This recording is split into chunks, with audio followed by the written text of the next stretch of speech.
Hi there. Thank you so much for joining me. This is part one of a 3-part weekly series all on intermittent fasting. I'm going to break it down. Today, we are simply going to focus on the tools. There's 4 steps to just simply getting started using intermittent fasting.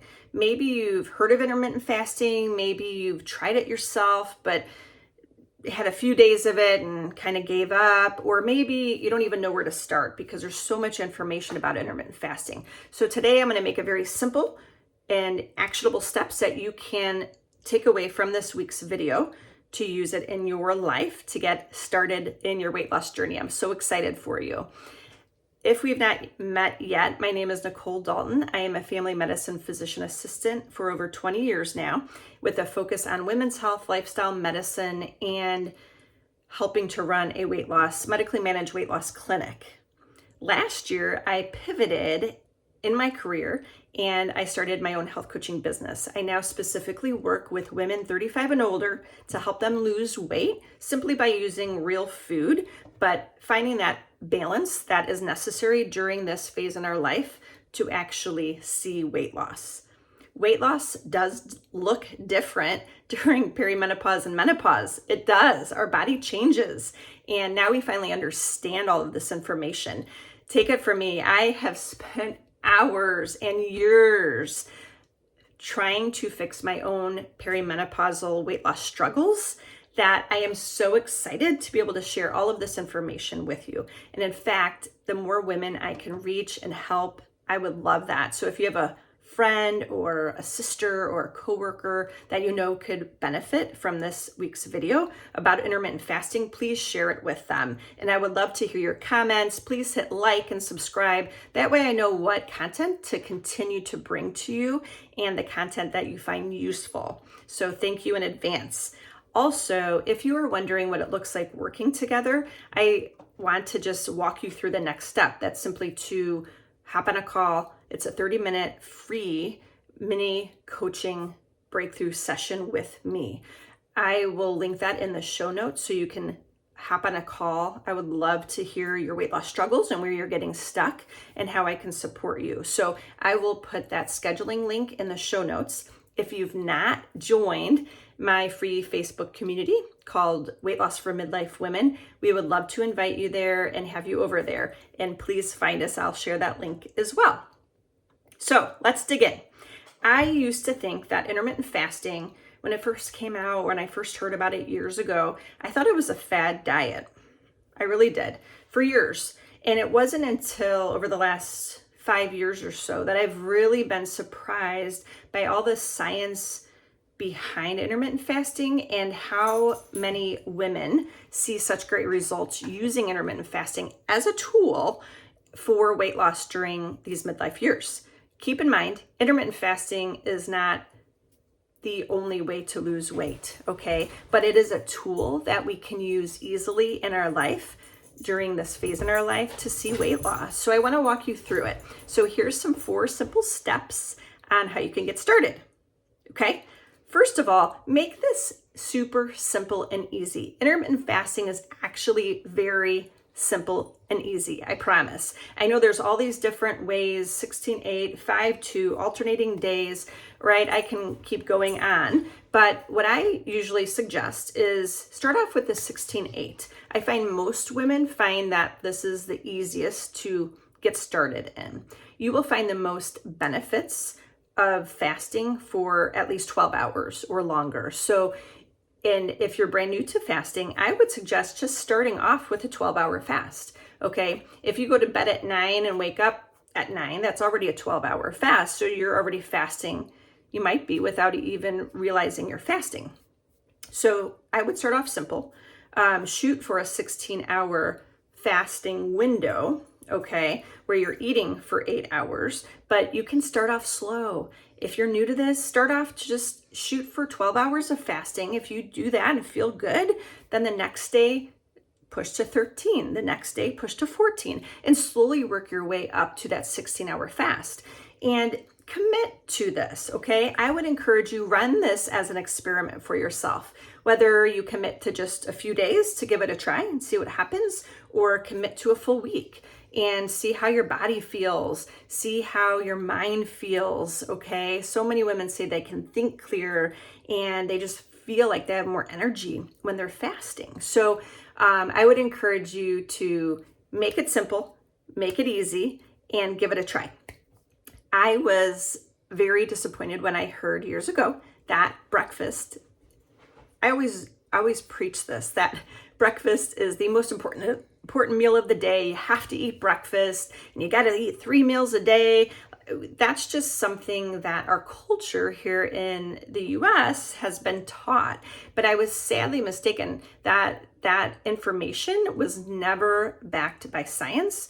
That was just part of the food industry and part of our culture that was just ingrained into our brain. However, we have now shown through research and science that you don't have to eat breakfast, okay? Your first meal of the day can be noon. And I find that a lot of women in this phase in life, we're so busy with everything. So sometimes it's just easier to not have to worry about another meal to fix and prepare and cook. So I find that it's easiest. I've used intermittent fasting in my own life and have seen great results with it as well. And I'll typically start around noon and stop eating around 6 to 7, okay? And just getting started is the most important thing, okay? So many women, I am included in this, where because I was such a breakfast person, I thought there's no way that I can just not eat breakfast, right? Like, who doesn't get like hangry because we've missed breakfast and now it's 9 or 10 and you start to feel like, oh my gosh, I've got to eat or I'm going to pass out or die. So I know I'm not the only one thinking this. I've had several clients tell me the same thing too in their fasting journeys. So you might feel like your sugar's dropping and you might feel like kind of off for a little bit within just maybe the first day or two that you start intermittent fasting. That will level out. It is super, super, super rare to have hypoglycemia enough where it causes you to pass out unless you're a diabetic, okay? So be careful. So before you start any kind of intermittent fasting, always check with your doctor first if you're on any medicines. Don't use intermittent fasting if you're pregnant or breastfeeding, or if you are diabetic, make sure you check with your medical provider first, okay? But if you're not, if this is something that you want to tackle, you will not pass out and die from intermittent fasting as you push your fasting window to 16 hours. So you might feel a little uncomfortable those first few days, but it's so worth it to push through that, okay? So another good question I get as you get started, what can you drink in order to be able to consider fasting? So water, black coffee, black tea, okay? Where's my coffee lovers? That's like my husband that I ask him every morning, are you actually going to drink the coffee with all that cream and sugar you're putting in there or not? So if you are one of those coffee drinkers, I encourage you to start backing away from some of that extra stuff you're putting in to your coffee if you are going to try fasting, right? You definitely don't want to break your fasting window with a drink, okay? So you can have water, black coffee, black tea, and that's about it.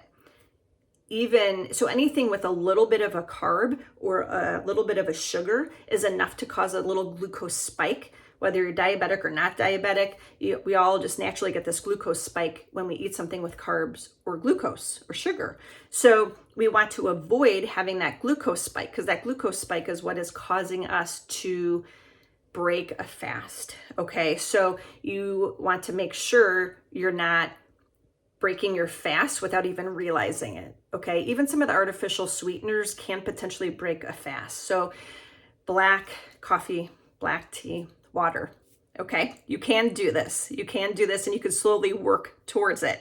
I promise. The second tip I have is use intermittent fasting as a tool. If you simply just start intermittent fasting and don't change anything in your diet, you probably will end up in a little calorie deficit that will allow for weight loss. However, I would much rather see you not only use intermittent fasting as a tool, but you need to, in those eating windows, you need to eat real food grown from the ground that us humans were created to eat and fuel our bodies. So in your feeding window, make sure you're eating real, healthy, nutritious, whole foods. Okay. So even if you just start making simple tweaks, make sure you still focus on that piece as well. Number 3, the third mistake I see women doing with intermittent fasting is feeling like it needs to be so rigid and, oh my gosh, I can't eat, or I'm going to break my window, or, being too rigid with it. So you can make intermittent fasting, this can be around your lifestyle. Some women just intermittent fast 2 times a week. Or can you commit to just 1 time a week, right? You're still going to get benefits there from being in the fasting mode. So, for example, when I use intermittent fasting in my life, I still have menstrual cycles. So I do need to adjust that according to my menstrual cycles. You should not push your fasting windows the week before your period, because this is a week that your body does need to not be stressed. Because that can also cause some weight gain. So I don't use intermittent fasting the week before my period. And on the weekends, we love to just cook big old breakfasts with the boys. I have 3 boys, and we love to just eat breakfast on a Saturday morning or a Sunday morning. So often what I'll do is I'll use intermittent fasting through the week. I'll eat my first meal at noon, last meal around 6. And then on the weekends, though, I do decide to enjoy breakfast with my family, but I might end up stopping eating around 4 that day. So it's flexible. You can use this according to your lifestyle, okay? And the best way to break a fast, so this is also a great topic too, but the best way to break a fast is always focus on something savory and not sweet. Okay, we want to give our bodies the lowest glucose spike. Again, this avoids inflammation. That lower inflammation then allows for easier weight loss too. So if you can focus on eating vegetables and proteins and healthy fats first as your meal to break your fast, like don't break your fast with a bunch of fruit or a donut, right? You want to break your fast. Your first meal should be something high in healthy fats, protein, and lots of vegetables. That way we're avoiding that glucose spike, and then we'll see better weight loss, okay? And so this is actually the last mistake that I see that women get trapped in. I was working with a client who was working on doing some intermittent fasting, and she didn't realize, and she really didn't even think about some of the vitamins and supplements that she was taking. So you have to be very, very careful with those as well, specifically with chewable vitamins or supplements, or the powdered forms of any supplements or vitamins. Oftentimes those can have some carbs or added sugars possibly that would break a fast. So I would really encourage you to look at those and make sure you're not forgetting about vitamins, supplements, and your drinks, because that all factors into breaking that fast. So don't make that mistake, okay? So I hope that you can use these 4 tips. So pick a date to just get started. Commit to 1 day. Can you commit to 3 days? Can you commit to the whole week? Okay, but make it very simple. Start off with a 16-8, but just start off with 12 hours and slowly work towards that 16-hour mark. Okay, the second thing is use intermittent fasting as a tool. Don't forget you have to eat real food when you are eating. Even though your eating window is smaller, you still want to get all that same nutrition in that eating window, okay? The third thing is intermittent fasting is very flexible. Do not feel like you need to be very rigid with it. Just give it a try and see how you feel. And then the last one is just really paying attention to what you're putting in your mouth, so you're not breaking your fast.